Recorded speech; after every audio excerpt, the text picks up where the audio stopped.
जय गुरुदेव, जय महावीर। आपके समक्ष चर्चा चल रही थी कसाई की। कहा था कि छोटा सा शब्द है, लेकिन हमारे संसार परिभ्रमण का कारण यही है। संसार में जो हम चक्कर काटते हैं, बार बार पुनः पुनः इस संसार में आकर भटकते हैं, उसका कारण भी क्या है? कसाय है।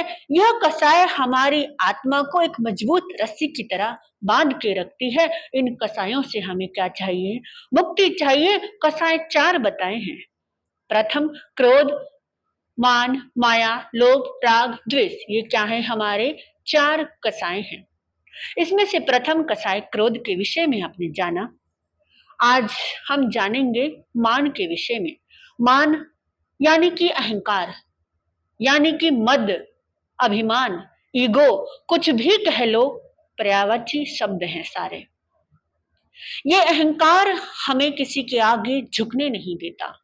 हम व्यवहारिक तौर से क्या करते हैं? झुकते हैं, उन्हें नमन करते हैं, वंदन करते हैं, लेकिन जो हमारा आभ्यंतर मन है, हम भीतर से क्या नहीं हो पाते? झुक नहीं पाते। भीतर में हमारे यह ख्याल रहता है कि मैं इसके आगे क्यों झुकूं? क्योंकि मैं तो इससे बड़ा हूं। या फिर ऐसा कह सकते हैं कि मैं तो धन दौलत से मैं भी इससे क्या हूं? बड़ा हूं, क्योंकि मेरे पास अधिक धन दौलत है। अब अहंकार हम किसी भी चीज का कर सकते हैं। जैसे शास्त्र में 8 प्रकार के मद बताए हैं। पहला बताया ज्ञान का मद, यानी कि अपने ज्ञान का, यानी अपनी पढ़ाई का मद करना कि मैंने इतनी पढ़ाई कर रखी है, तुमसे ज्यादा मैंने पढ़ाई कर रखी है। और जो कोई जिसने थोड़ी बहुत पढ़ाई कर रखी हो, उसका क्या करना? अपमान करना। यह क्या है? ज्ञान का मद है। ज्ञान का अहंकार आ रहा है। आपको अपनी स्टडी को लेकर क्या आ रहा है? अहंकार आ रहा है। दूसरा बताया ऐश्वर्य मद, यानी कि अपनी धन दौलत सत्ता संपत्ति को लेकर आपको अहंकार करना कि मेरे पास धन अधिक है या फिर सत्ता मेरे अंडर में है। आपके पास धन अधिक है तो आपके अंडर में जो भी काम करते हैं उनका छोटी छोटी बातों पर अपमान करना। फिर बताया कुल का मद। कुल का मद यानी अपने कुल का मद करना कि मेरे से अच्छा श्रेष्ठ कुल किसी का नहीं है। जैसे कि इस बात का घमंड करना कि मैं जैन कुल से हूं, मेरा कुल सबसे उत्तम है। ऐसा घमंड करना भी क्या है? अहंकार है। फिर बताया जाति का मद। जाति का मद करना यानी कि अपनी जाति पर मद करना, अपनी जाति पर अहंकार करना। जैसे मैं ब्राह्मण जाति का हूं, मैं क्षत्रिय जाति का हूं, मैं राजपूत जाति का हूं। इस तरह से क्या करना? अहंकार करना।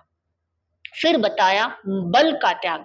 बल यानी कि अपनी ताकत का अहंकार करना कि मेरे से ज्यादा शक्तिशाली इस संसार में कोई नहीं है, मैं सबसे अधिक शक्तिशाली हूं। ऐसा क्या करना?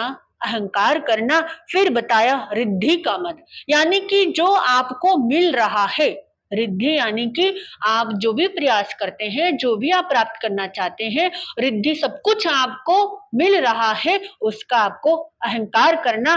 फिर बताया है तप का मद। तप यानी आप तपस्या कर रहे हैं, अठाई कर रहे हैं, मासखमन कर रहे हैं, उसमें आपको अहंकार आ जाना कि मेरे से ज्यादा तपस्वी संसार में कोई नहीं है, मैंने तो इतने मासखमन किए हैं, मैंने तो इतनी अठाई की है। इस प्रकार का अहंकार करना। फिर बताया अपने रूप का अहंकार करना, यानी कि अपने सौंदर्य का अहंकार करना, अपनी ब्यूटी का अहंकार करना, ब्यूटी को लेकर ईगो आ जाना कि मैं तो सबसे सुंदर हूं, मेरे से सुंदर इस दुनिया में कोई नहीं है। और किसी को देखकर कह देना कि तुम्हारा रंग तो क्या है? बिल्कुल फीका है, बिल्कुल अच्छा नहीं है। इस प्रकार का अहंकार करना। ये शास्त्र में 8 अहंकार, 8 मद बताए हैं और ये हमें इस संसार में पुनः पुनः लेकर आते हैं। आपके लिए एक छोटा सा क्वेश्चन है कि किसने ऐसा अहंकार किया था कि मैं छोटों के सामने झुकूंगा नहीं? ये क्वेश्चन है। आप सभी इस क्वेश्चन का उत्तर अवश्य दें। जय गुरुदेव।